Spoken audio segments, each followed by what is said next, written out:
Boa noite a todos, que Jesus nos abençoe e abençoando a cada um, abençoe nossos familiares, nossos entes queridos. A proposta que trazemos hoje, como foi comentado aqui pela nossa irmã, ela é pouco difundida, a questão da meditação, sobretudo a meditação como instrumento para nosso autoconhecimento, para a nossa autoiluminação. Sem dúvida, a maioria das pessoas, quando se fala no tema meditação, elas acreditam que meditar é uma prática difícil, é uma prática chata, é para quem não tem o que fazer. Acha também que é um ato muito complicado de se praticar, né? E também que uma mente em repouso, né, ficar ali meditando, significa ociosidade. E exatamente é o contrário, né? Meditar é uma ação positiva, meditar gera equilíbrio em todos os aspectos, então é um verdadeiro trabalho intelecto-emocional. O objetivo principal, como nós vamos ver, desses momentos de meditação, de um lado, é a parada gradativa das nossas ondas mentais, é buscar o silêncio interior que existe dentro de nós, esse silêncio que se perde na agitação do dia a dia, no estresse do dia a dia, também na confusão de pensamentos, né, porque o nosso pensamento ele não para, dezenas de pensamentos diários, quase 90 mil uma pessoa comum tem por dia. Então, complica nossas emoções, nossos sentimentos e assim por diante. Então, é nesse momento que se pratica a meditação, é aquele momento em que o espírito busca acessar a sua essência. Como que a gente vai buscar a essência no dia a dia? Indo no médico? Falando no celular? Se for pensar, refletir mesmo, não existe um outro momento a não ser a meditação. Então é nesses momentos que você vai até o seu inconsciente, até o seu eu superior, é onde você consegue ampliar as suas potencialidades que todos nós temos e às vezes fica dormente uma encarnação toda. Porque o cérebro, nós usamos 10% da capacidade, né? E a meditação potencializa isso. E nós vamos ver as diferenças, e o que eu vou destacar mais aqui, eu não vou perder o tempo em referências e tal, mas é o lado da saúde, né? Mas primeiramente, o que diz Joana de Ângeles sobre a meditação. Eu quero dizer que eu pratico há muitos anos, né? E faço questão de até orientar grupos. Então a benfeitora Joana diz o seguinte, que para um bom desempenho existencial, um adequado processo de evolução torna-se indispensável uma análise profunda do si, né? Por isso que vem a meditação. Que momento nós vamos fazer essa análise profunda do si? Né? No WhatsApp? Não tem jeito. A fim de enfrentar a vida com os seus desafios e encontrar as convenientes soluções.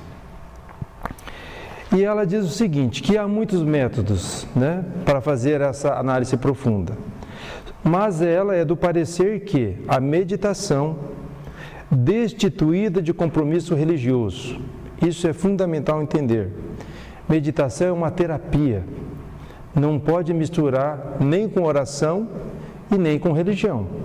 É uma terapia, como há outras terapias, acupuntura, né? Você vai no psicólogo fazer terapia, há várias, mas a meditação ela tem que ser vista e entendida como uma terapia, né? Então ela fala, mas como terapia que outra qualquer condição é a que oferece os melhores recursos para a incursão profunda. Então ela fala que meditar é aplicar a concentração na busca de Deus interiormente, com determinação e constância. Por que constância? Não adianta eu meditar hoje e daqui 15 dias. Não adianta hoje, daqui a um mês. Você tem que começar a praticar e buscar. Tudo bem, não precisa ser diário, mas hoje é melhor 5 minutos por dia do que meia hora por semana, num dia só. Então tem que ter essa constância. Seu objetivo único é o de atingir o fluxo divino e conhecer Deus, senti-lo e alimentar-se da sua energia. É o estado de quietação mental. E quando se fala em quietação mental, a gente pensa que meditar é ficar lá, sentado, com o olho fechado, com a perna cruzada e no silêncio total. Não é possível isso. A quietação mental é em relação ao exterior, não em relação à sua essência. Então, a meditação é uma atitude, uma ação. Se eu ficar 15 minutos meditando, a meditação profunda é eu estar raciocinando em relação àquele tempo. Não é eu ficar no vazio, né? Então, nós vamos entender depois por quê. Essência da meditação. Uma das diferenças entre quem medita e aquele que não a faz, Joana de Ângeles também, é a atitude mental mediante a qual cada um enfrenta os problemas. O primeiro, aquele que medita, vai ter problema? Claro que vai. Só que ele age com paciência ante a dificuldade, e o segundo, aquele que não medita, reage com desesperação. Assim, o importante e essencial é dominar a mente, adquirindo o hábito de ser bom.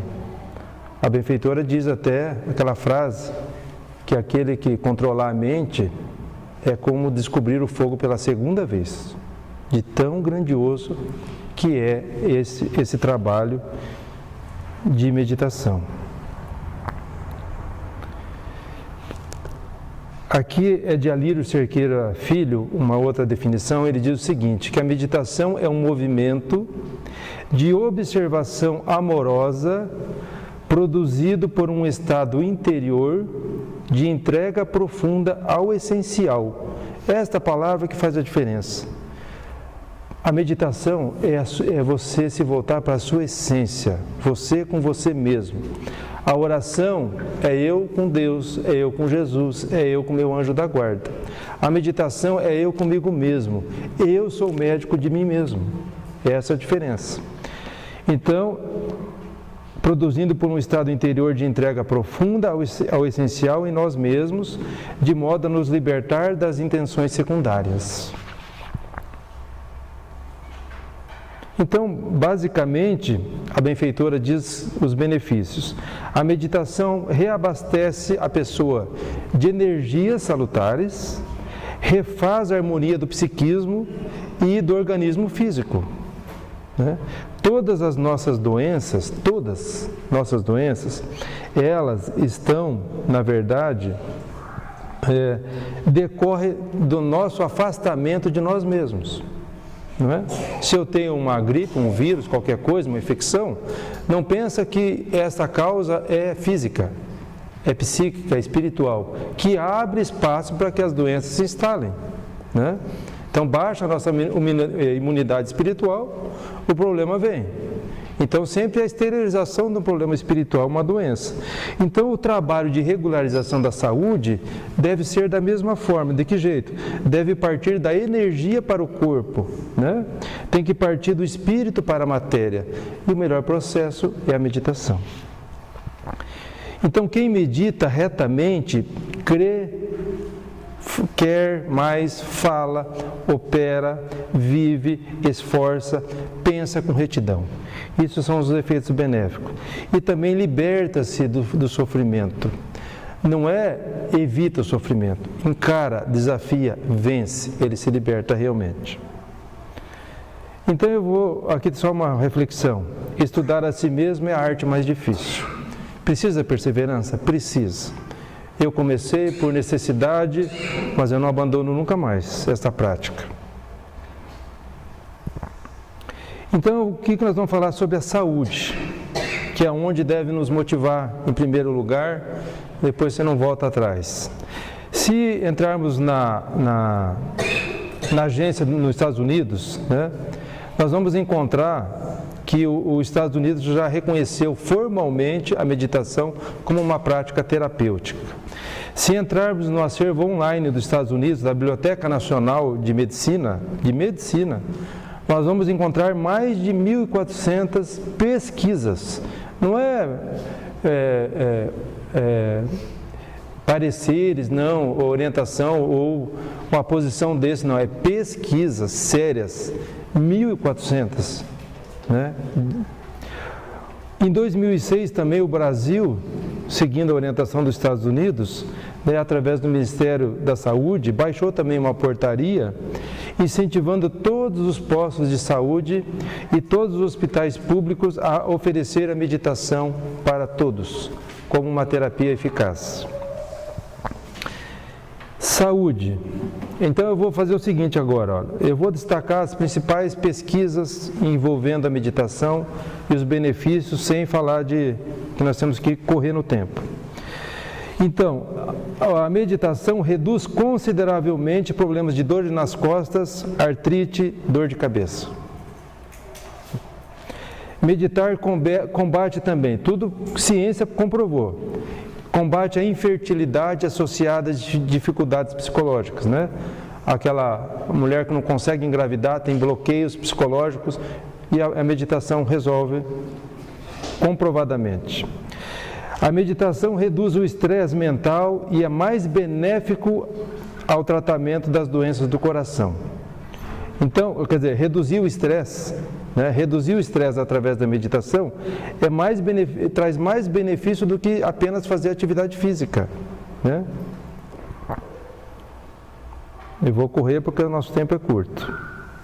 Meditar também, quem tem pressão alta aqui, ó, controla significativamente, não é mais ou menos, a pressão arterial alta em níveis compatíveis com drogas de amplo uso médico e sem efeitos colaterais. Só vou pedir um favor, se alguém tem pressão alta aqui, continue tomando remédio. Amanhã vai começar a fazer meditação e larga o remédio, aí vai me cobrar lá no céu depois o problema. E quando eu falei isso numa outra oportunidade, tinha um cardiologista assistindo, quando terminou ele veio e falou para mim, essa pesquisa funciona. Né? Quando ele falou da pressão alta, ele falou assim para mim, um paciente sentou no consultório dele naquela semana, estava com 18 por não sei o que lá a pressão, altíssima. Em 3 minutos de diálogo, a pressão se estabilizou. O que ele quis dizer é o seguinte, se ele tivesse feito uma meditação em casa, ele tinha estabilizado.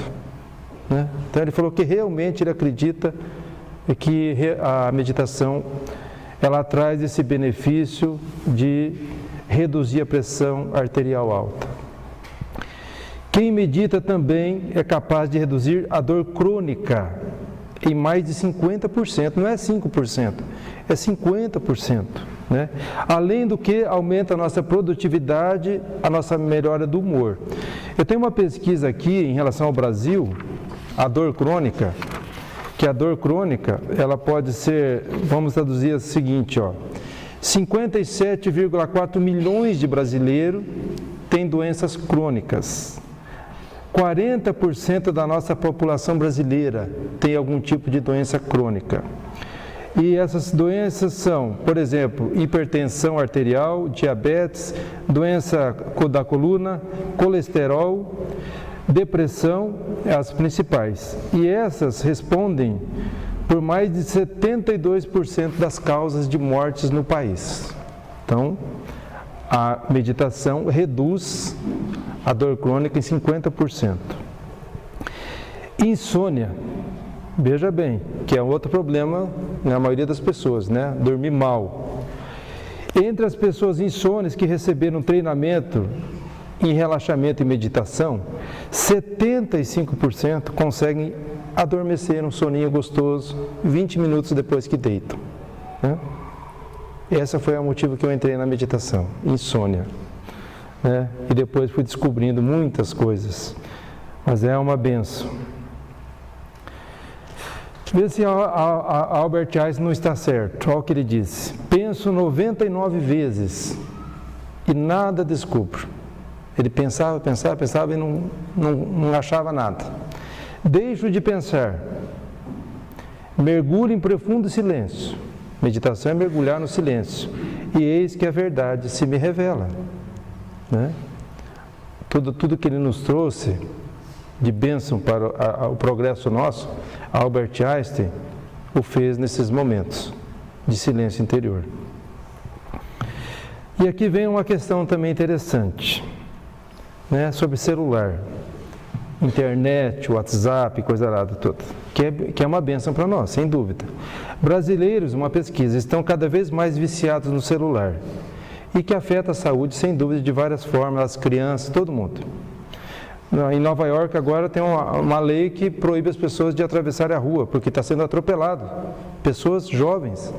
Aumentou 30 e poucos % o atropelamento, porque a pessoa sai e atravessa a rua sem olhar, só olha para o celular. Quanto tempo a gente acha o brasileiro fica no celular? Alguém tem ideia? No ranking do mundo, em que lugar que a gente está? O Brasil é o primeiro. A média é a mais alta do mundo. Nós ficamos 4 horas e 48 minutos por dia no celular. E a gente toca na tela, em média, de 1.000 a 2.000 vezes. O que eu quero com isso é dizer o seguinte: para meditar 5 minutos, nós não temos desculpa de não fazer isso. Entendeu? É só essa reflexão. Se for 10 minutos... O celular é para o trabalho, ótimo, mas não justifica, eu não tenho tempo para eu mesmo, o encontro comigo mesmo, a minha autoiluminação, o meu autoconhecimento. Voltando às pesquisas, fizeram uma pesquisa com 2 grupos. Um grupo que medita aqui, o da minha direita, e esse grupo da esquerda aqui que não medita, né? Vamos fazer de conta. O grupo que medita aqui é menos ansioso, não tem medo da morte e é mais espontâneo, independente e autoconfiante. E o que não medita tem medo da morte, se apavora, é ansioso, e assim foi feita essa pesquisa. Depois nós mudamos para não dar briga no final.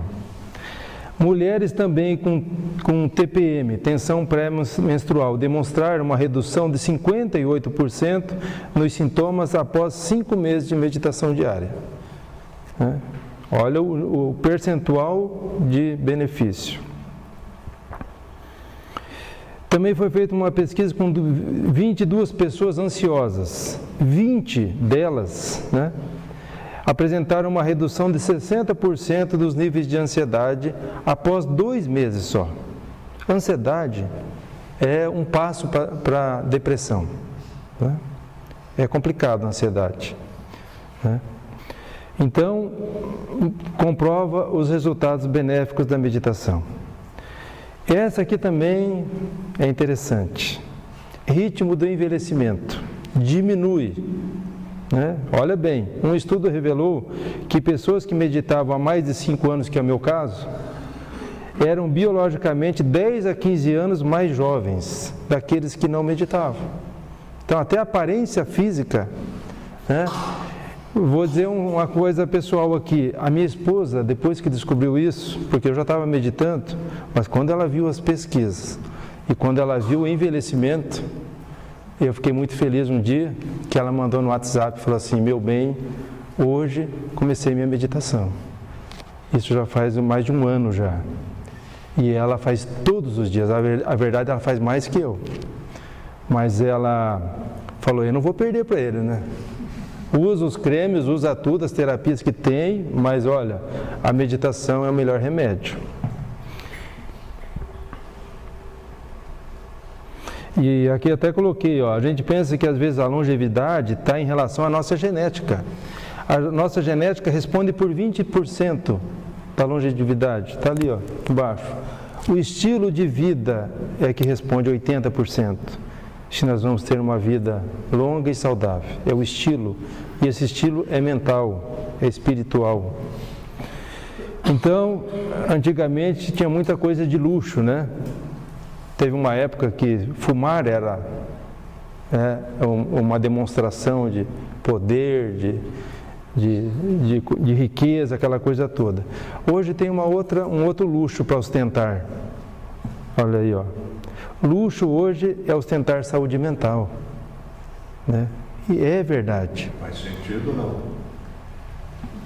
Saúde mental é tudo. O que adianta eu ganhar na Mega Sena sozinho e não ter equilíbrio, não ter paz, não ter saúde mental? Não tem significado nenhum.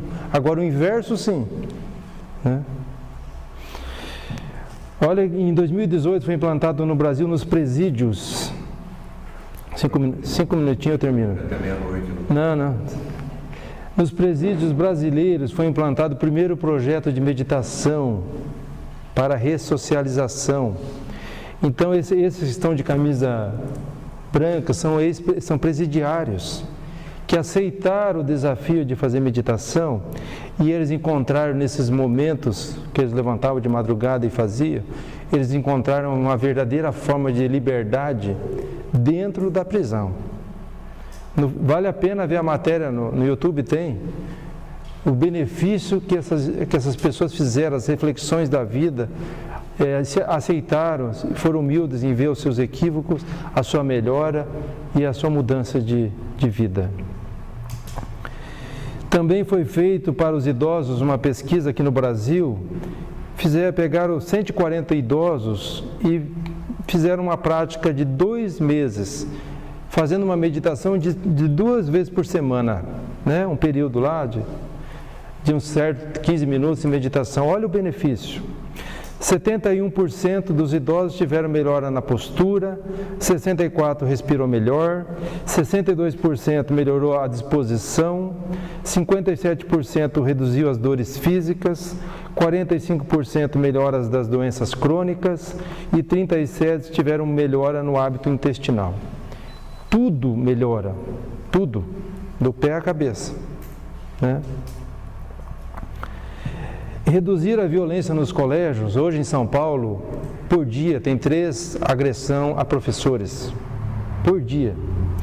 Então, nos Estados Unidos, foi o primeiro país que incluiu no currículo a prática da meditação 2 vezes por dia, no currículo escolar, com o objetivo de reduzir a violência, né, esses ataques que a gente vê de jovens, de suicídio e violência. Então, o resultado foi grandioso. Redução da suspensão dos alunos caiu 45% no primeiro ano. Após o 4º ano, foi a baixa de redução de suspensão menor da cidade. Aumentou 98% a frequência dos alunos e eles se tornaram os mais felizes nas avaliações no final de ano. E o Brasil também, em algumas escolas, começaram na rede estadual do no Rio de Janeiro, né? E incluíram também a meditação para reduzir a violência e os benefícios foram também positivos, né? Foi 750 crianças de 10 a 18 anos nesse primeiro projeto e contribuiu para o aumento da concentração dos alunos, da criatividade, reduziu a violência e também reduziu as crises de dores de cabeça, que é muito comum, né, nos adolescentes, nos colégios. Lembra do episódio na Tailândia, né? Então, as crianças ficaram 17 dias, né? E o que manteve essas crianças vivas até o socorro chegar foi porque o Eike, que era o professor deles, o que cuidava deles, incentivou a meditação a partir do primeiro dia. Então, com isso, eles controlaram a fome, o sono, a ansiedade e o equilíbrio. E foi isso, de verdade, que foi a única ferramenta à disposição daqueles jovens. Imagina, ficar um dia, ficar 1 hora no elevador, preso, sozinho. Agora ficar 17 dias numa caverna, com a água chegando ao pescoço, né? Então, aqui até fala o seguinte, ó, essa pesquisa, enquanto uma pessoa, se eu batesse o carro ali na esquina, né, não morresse, mas batesse o carro, quebrasse o braço, quantas horas em média eu levaria para esquecer o episódio? Ali, ficar naquela agitação. 6 horas, quando acontece um episódio. Se eu medito, 10 minutos eu supero aquele problema. 10 minutos de meditação, porque eu desvio o foco. Eu não fico ali pensando na batida, então realmente funciona. Grandes empreendedores. Olha, eu achei que eu meditava muito cedo. Eu vou 10 horas da manhã, largo o trabalho ali, saio meia mesa, vou lá no meu lugarzinho e fico 20 minutos. Eu achei que eu ia cedo, mas eu descobri que a Gisele Bündchen, ela medita às 5 da manhã, né? 5 da manhã, me humilhou, né? Então a gente vai ver o seguinte, Steve Jobs, né? Ele começou a meditar em 73, antes mesmo de criar a Apple. E ele falava o seguinte, que quando ele meditava, ele estava mais aberto a ouvir a sua intuição. Então as descobertas, toda essa tecnologia que ele trouxe, foi igual Einstein. Foi nesses momentos de incursão profunda. E outras empresas como Google, Ford e General Motors também passaram a ensinar seus funcionários a formar grupos de meditação. Por quê? Porque é benéfico para tudo, para a empresa, para a saúde de todos. Esportistas também, várias pessoas, né, descobriram essa ferramenta fundamental para a sua vida. Também foi feita uma pesquisa de pessoas que meditavam frequentemente, após 50 anos, como estava a massa cinzenta do cérebro. E percebeu-se que quem medita tinha a mesma quantidade de massa de um jovem de 25 anos. Mas aí, essa foi feito nos Estados Unidos, o que essa médica neurocirurgiã fez? Ela pegou um grupo que nunca meditou, fez os exames cerebrais, e aí constatou que realmente, olha lá, depois de 8 semanas de meditação, o grupo que meditou regularmente apresentou aumento das áreas de cérebro que regulam a cognição, a memória e as emoções. E o Alzheimer? Ajuda? Ajuda também. Meditação, programas de escutas de música, é uma promessa e melhora a cognição, melhora em adultos com declínio cognitivo subjetivo. Então, nos Estados Unidos, hoje, nós já temos mais de 5 milhões de pessoas com Alzheimer. E a meditação, sem dúvida, contribui para este processo. Estresse, insônia e diminuição do risco de sofrer ataque cardíaco também. Pesquisa, tratamento de câncer ajuda muito, né? O hospital também, nos Estados Unidos já tem essa implantação nos hospitais de oncologia. O Hospital Albert Einstein, no Brasil também em São Paulo, já aplicou há muitos anos a técnica, né, no setor de oncologia, com muitos benefícios aos pacientes e também para os médicos e enfermeiros. Reduz a dor, as náuseas, os efeitos colaterais da quimioterapia. E também dá mais coragem e condições para a pessoa enfrentar a doença. Então, o que eu quero dizer em resumo é isso aqui, ó. Nós temos nossos sentidos sensoriais, a visão, a audição, o paladar, o olfato, o tato. Mas esses sentidos, eles nos permite o sentido da realidade exterior de nós, não é? Não é o alimento, a audição que vai fazer esse processo interior. Então, enquanto nossos 5 sentidos nos servem para ter essa noção de espaço, de tempo, né, em relação ao exterior, a meditação, ela permite a realização dessa realidade outra, essa realidade transcendental, além da matéria, que é a nossa essência, que somos seres imortais, né, essencialmente espirituais. Então, para o nosso processo de autoconhecimento e o processo de autoiluminação, a ferramenta mais propícia é, sem dúvida, a meditação, associada também à oração. Eu vou dizer um simples exemplo de autoconhecimento meu particular. A minha filha, eu tenho uma filha de 14 anos. Esse ano ela falou para mim: pai, por que você não ri? Por que você não sorri? Você é bem fechado. Na hora eu dei uma brincadinha com ela, nem dei conta. Eu falei: é assim mesmo, depende da hora.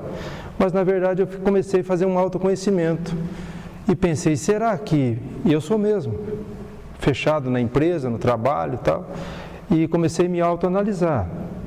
E pensei, será que eu sou isso porque eu sou uma pessoa infeliz? Será que eu sou rabugento mesmo?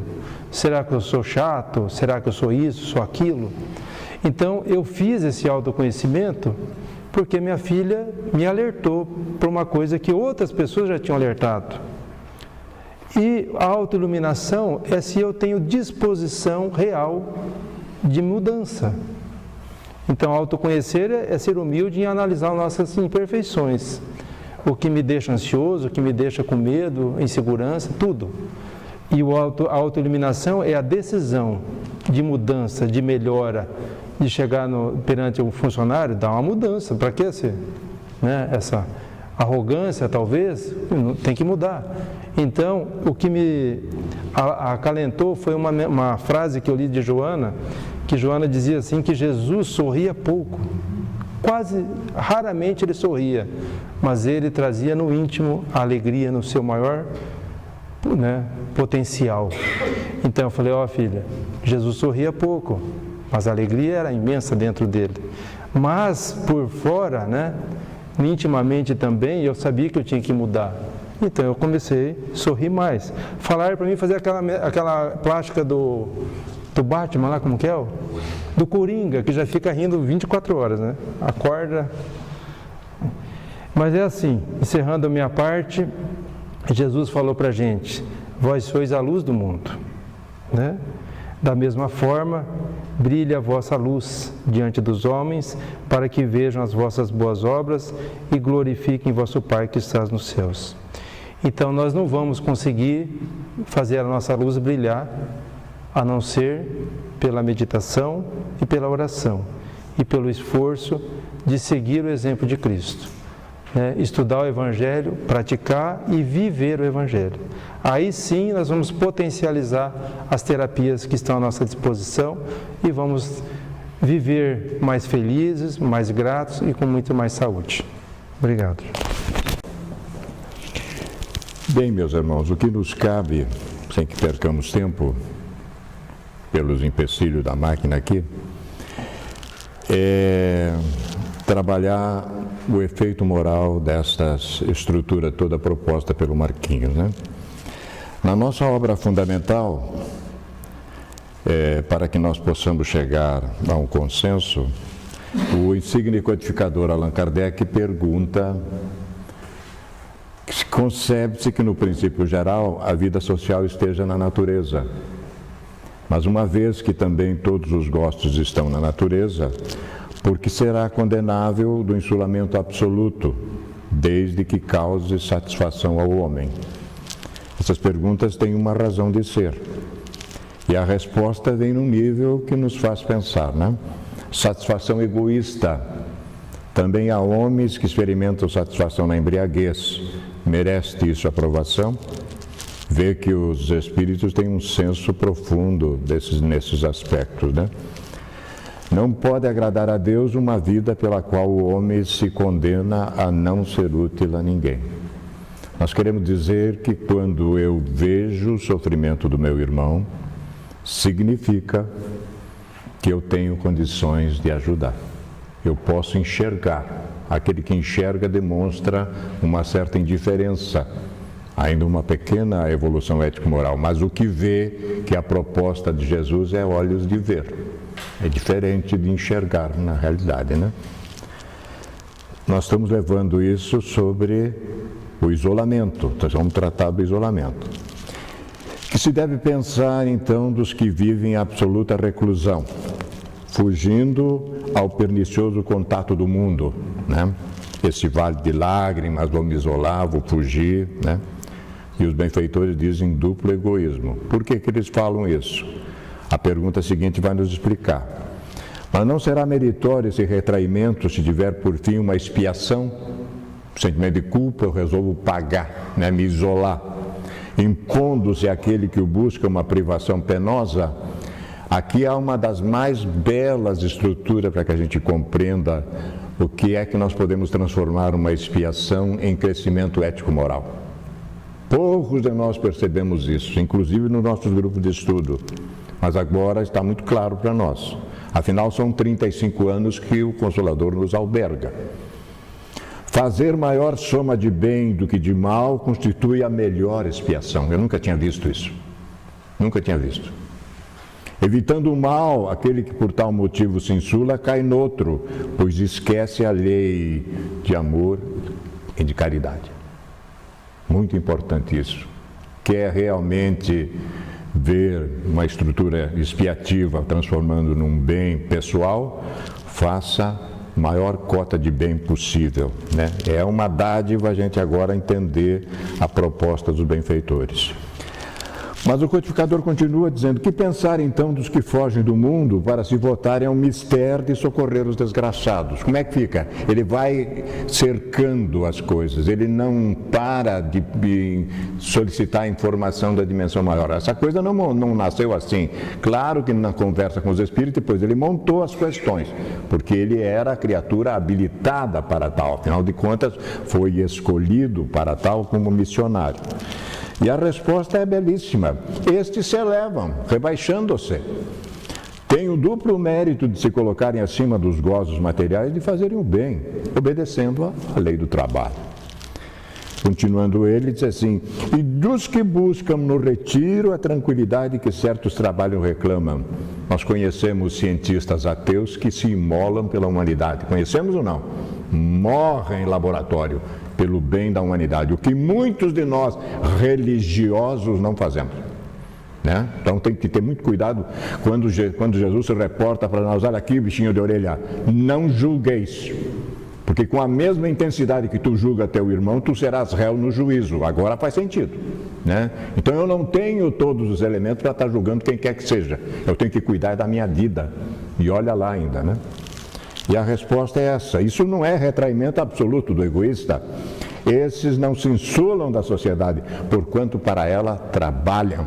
Isto aqui, meus irmãos, é 1857, no contexto da Cidade de Luz de Paris, que lá estava todo o conhecimento naquele momento do mundo, né? A estrutura toda. E o Espiritismo só tinha que nascer lá mesmo, sem sombra de dúvida. Batalha íntima. Quais os meios corretos utilizados para conquistá-la? Primeira dica: batalha íntima. Viagem para dentro de nós, como o Marquinho está falando aqui, né? Só falou sobre isso. Diz a benfeitora Joana de Ângeles, esse anjo querido que nos ilumina através da psicologia profunda. Enfim, estive agora, estamos fazendo a faculdade de psicologia, 1 ano e meio. E eu fico pensando: meu Deus do céu, até agora muito pouca coisa. Mas olha quem me orienta, quem me ilumina a vida. Ninguém alcança a realização plena sem experienciar o autoencontro. Todos que passamos pelo umbral desta casa espírita temos consciência plena de que somos espíritos imortais. Por isso estamos buscando conhecimento. Agora está sabendo isso. Nas propostas superiores da vida a que alguém se oferece, o combate externo, olha aqui, já podemos usar a meditação, cede lugar à conquista de obstáculos e não à luta contra eles, né?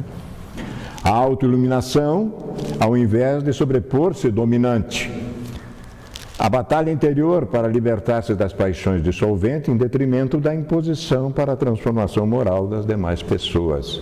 Vá cuidar da sua vida, viaje para dentro de você, vá meditando, vá refletindo, porque você vai descobrir, autodescobrir-se e ver coisas que você vai se surpreender.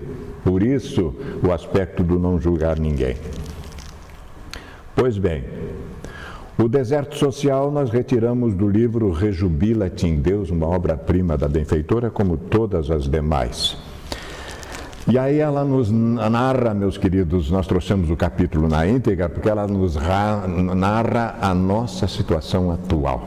Quando o Marcos aportou ali sobre o celular, inclusive, né, nós descobrimos uma coisa muito interessante. Essa estrutura tecnológica que chegou são para espíritos que estão reencarnando.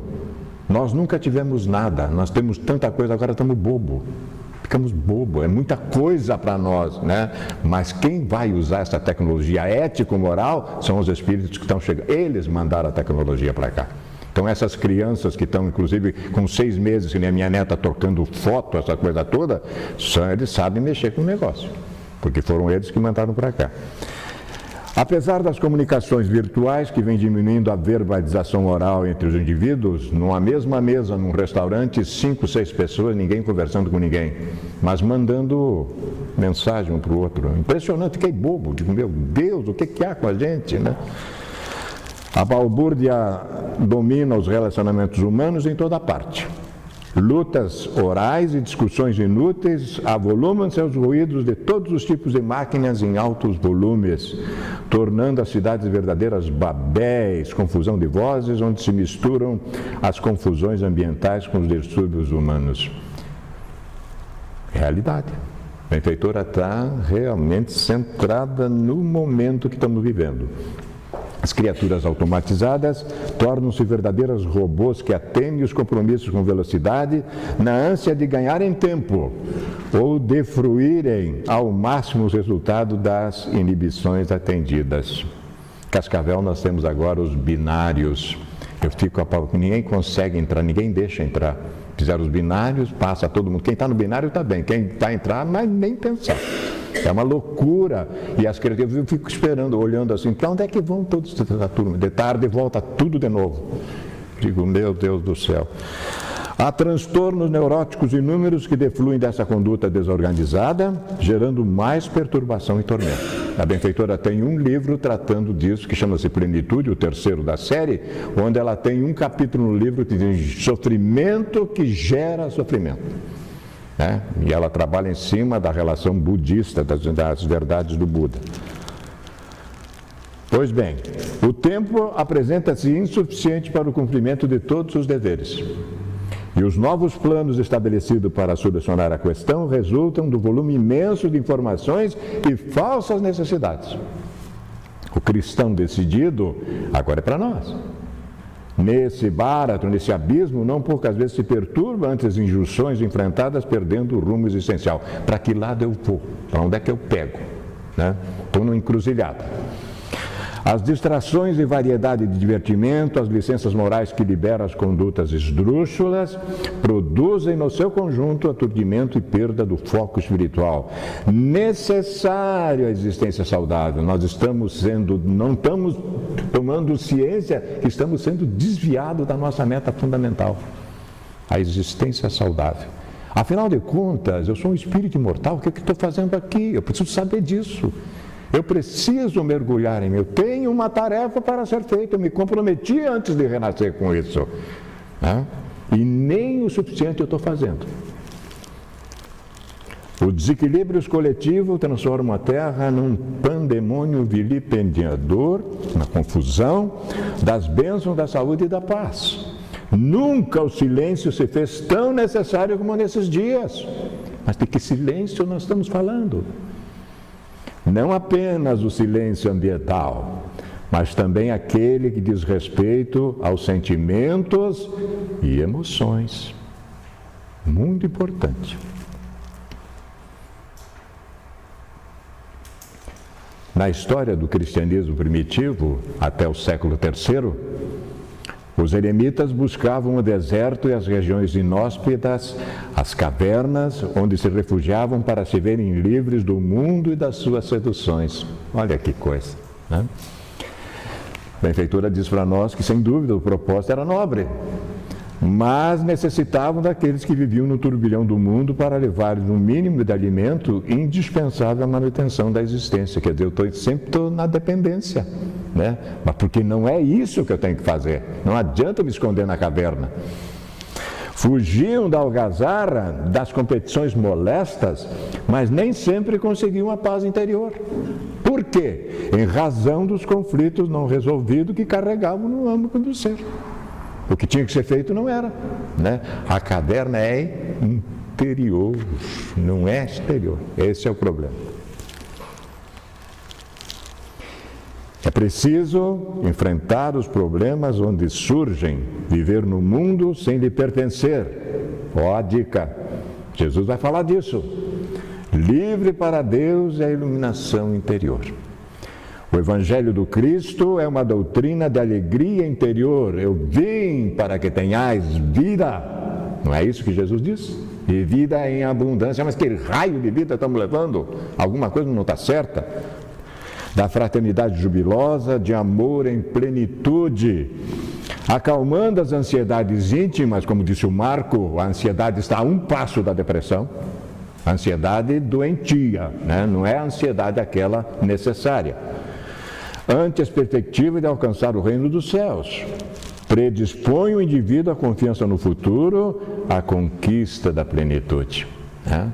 A média de felicidade que cada um de nós pode ter. Tenha todo o dinheiro do mundo, tenha dinheiro nenhum. Né? Nós sabemos disso, está lá no Livro dos Espíritos com todas as letras. E aí ela sugere, os espíritos superiores não impõem, eles nos amam de tal maneira que sugerem para nós. Reserva-te algum tempo para o silêncio interior. Marco de 5, 10 minutos, até mais. É necessário estabelecer um deserto aonde? No íntimo. Para servir-te de refúgio nos momentos em que necessites de harmonia. E quem de nós não precisa? Quem de nós? Procura compreender que o teu equilíbrio irá contribuir de maneira eficaz, olha só, para a harmonia geral. Alguém disse, alguém lúcido, que foi embora assassinado, porque amava toda a humanidade, né? Quando um homem atinge a plenitude, a iluminação, anula o ódio de milhões. Mahatma Gandhi, né? Mahatma Gandhi. Como estás informado sobre a imortalidade do espírito, conduze o teu pensamento e os teus atos dentro das seguras diretrizes do bem. Tudo aquilo que é conforme à lei de Deus deve constituir-se a meta a ser alcançada. A cada realização e empreendimento, uma reflexão a respeito da maneira como atuaste. Olha só, a meditação. Recebendo o aplauso ou não da consciência, que te proporcionará a medida e os recursos para que prossigas ou corrijas. A informação vem, a intuição. Na fraternidade sem suspeita encontrarás refúgio para superar a doentia solidão. No serviço de despojamento do ego e fortalecimento do self, o espírito imortal, conseguirás desincumbir-te dos desafios e problemas que se encontram em tua ficha de evolução. A função transcendente. Enfim, o ego reconhece que não é o dono do negócio, não. Ele apenas é o centro da consciência, olha lá, né? Obviamente. E ele começa agora a deixar de ser ditador e passa a ser servidor do espírito imortal.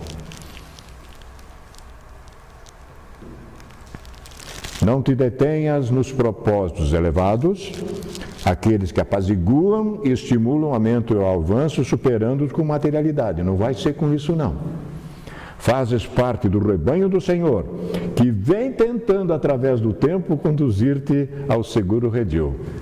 O Cristo cósmico, o pastor de todos nós, manda-nos pegar essas ovelhas rebeldes 3 vezes. Ele nos vai buscar 2 vezes ele próprio. 2 vezes o próprio pastor vai buscar a ovelha, traz de volta para o redil. Na 3ª vez, eu já falei aqui, ele manda o cão. E o cão traz a ovelha de volta para o redil, mordendo no seu calcanhar. Claro que o cão é uma metáfora, dá para entender quem é o cão, né? É uma opção nossa de reeducação por sermos rebeldes ao amor divino, que só deseja que sejamos felizes, só isso. Dá a cada acontecimento o valor que ele seja próprio, não permitindo aumentar a dor nem desconsiderar o significado pernicioso, mas nunca te detenha nos deveres que te cumpre desempenhar. Falava o Marquinho na viagem, que pela primeira vez realmente senti-me felicíssimo, depois de um desafio enorme, 13 dias baixado no hospital, 3 na UTI. E só agradeci, não houve uma queixa da minha parte. Digo, Deus meu, enfim, acordei para a coisa. Valeu a pena, né, ter sido chamado a atenção. A A balbúrdia, a multidão, a movimentação incessante dificultam o discernimento, a minha capacidade de raciocinar. Perturbam as elucubrações e geram situações embaraçosas em razão dos comprometimentos que se fazem naturais. Quem pertence aos valores do mundo, olha só, anda conforme os padrões convencionais. Mas quem se fascina pelo Cristo, a coisa muda.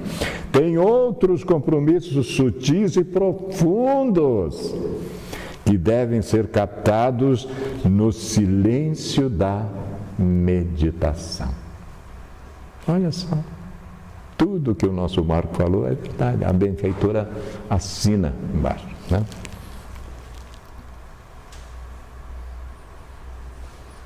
Viaja, pois, com frequência ao teu deserto, onde poderás repousar, renovar conceitos e ser harmônico, a fim de poderes atender os labores que aceitas como mensageiros da tua felicidade.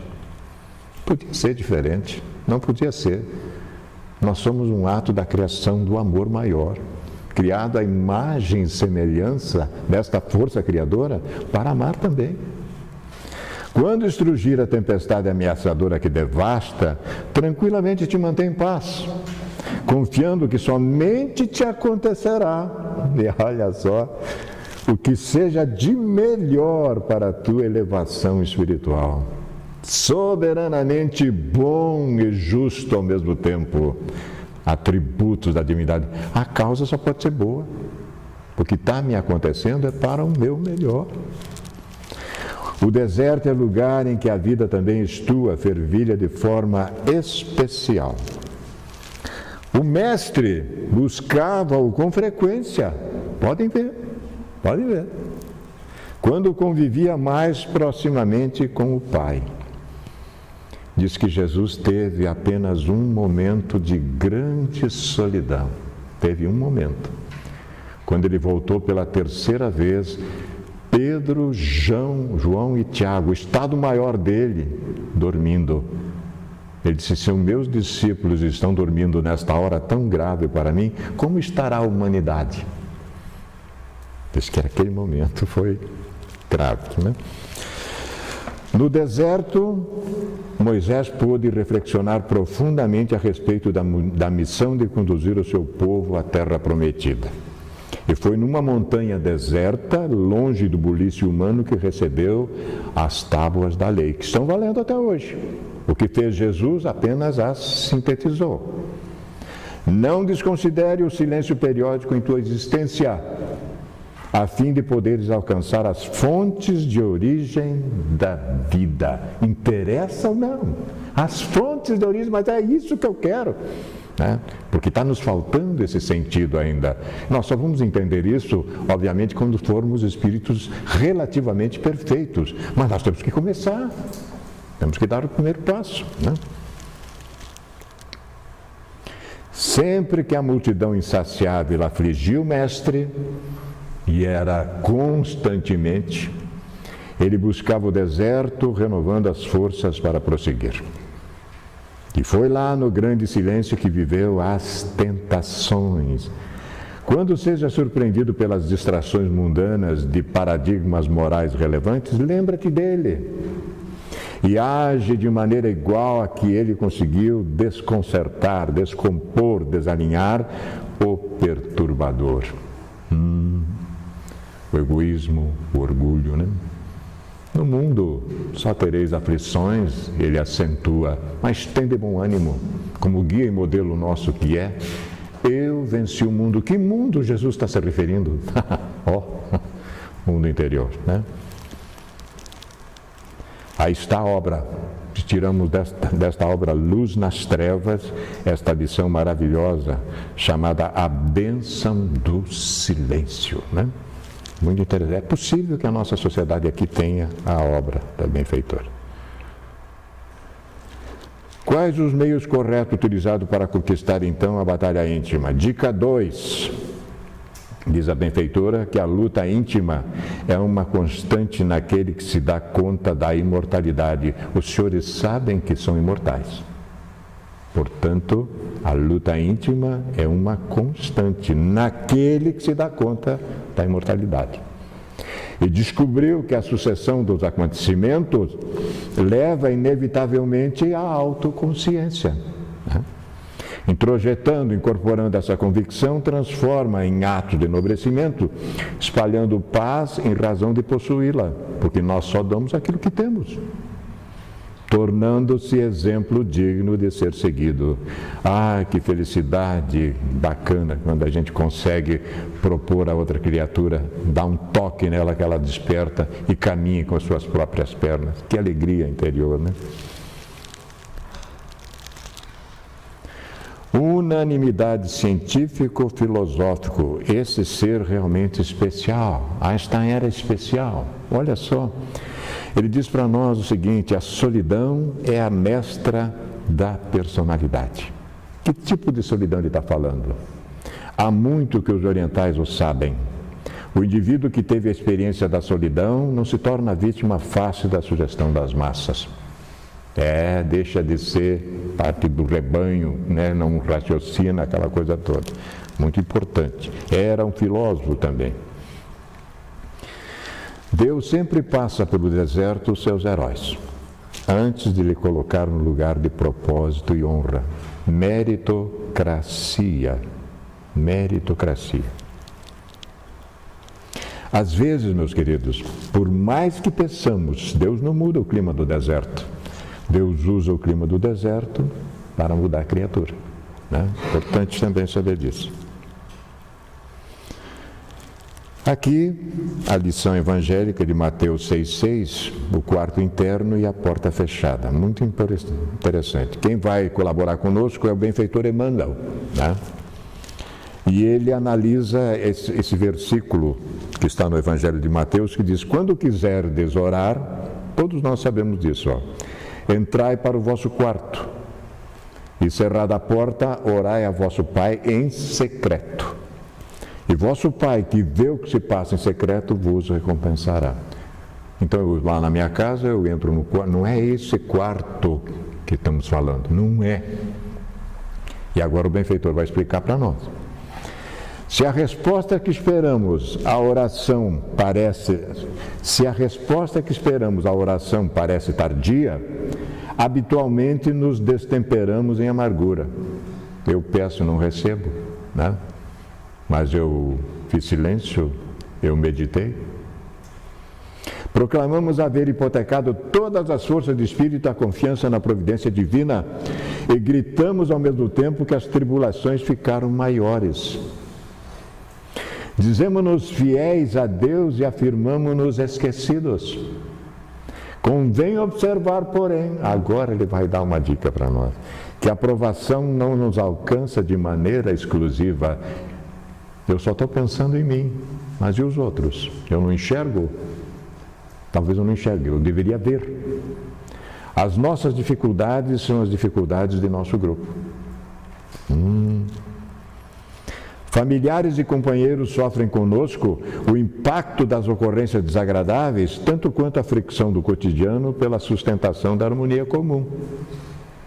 Se para nós que nos asseveramos alicerçado em conhecimento superior, nós os espíritas achamos que, né, temos conhecimento superior, as mortificações do caminho assumem a feição de suplícios lentos, que não serão elas para aqueles dos nossos entes queridos ainda inseguros da própria formação espiritual. E nós convivemos com gente assim. Eu tenho o conhecimento, o outro não tem. Como é que nós fazemos para dosar esse relacionamento, inclusive intramuros, intracasa, a nossa família?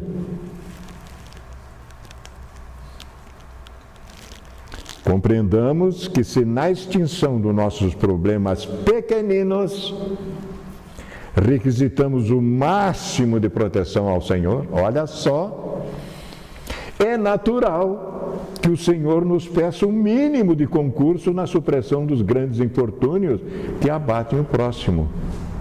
Tu pede o máximo de mim, mas o que é que tu estás dando em contrapartida? Só pensa em ti?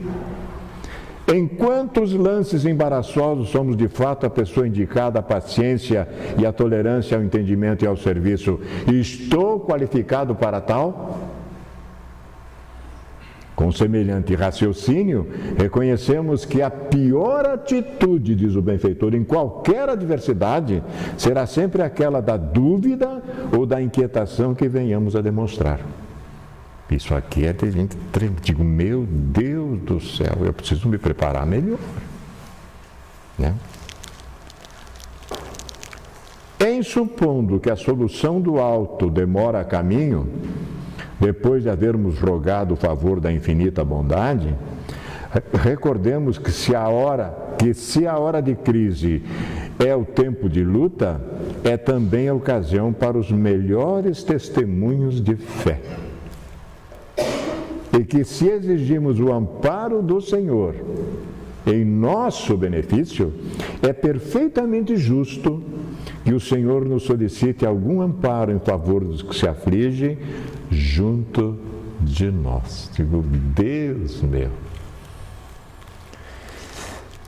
Oração e Cooperação, esta obra é Palavra de Vida Eterna, 1964.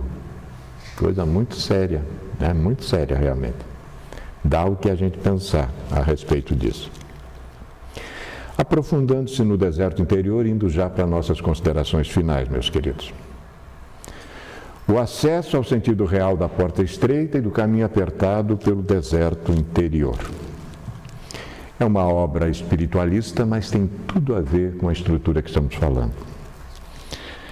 Diz o nosso Raul Branco, o autor da obra: para trilhar o caminho da perfeição, deve-se, nas palavras de Paulo, Colossenses 3, 9 e 10, deixar o homem velho morrer, para que o homem novo possa nascer. Essa é a ideia por trás das palavras de Jesus: se alguém quiser vir após mim, negue-se a si mesmo, tome a sua cruz de cada dia e siga-me. Isso significa uma transformação radical simbolizada pela expressão morrer para o mundo, mas renascer para o espírito. E que só pode ser feito atacando as causas, não os efeitos de nossas perturbações mentais. O luxo hoje, como disse o Marco, trouxe muito bem, é ostentar saúde mental. O luxo.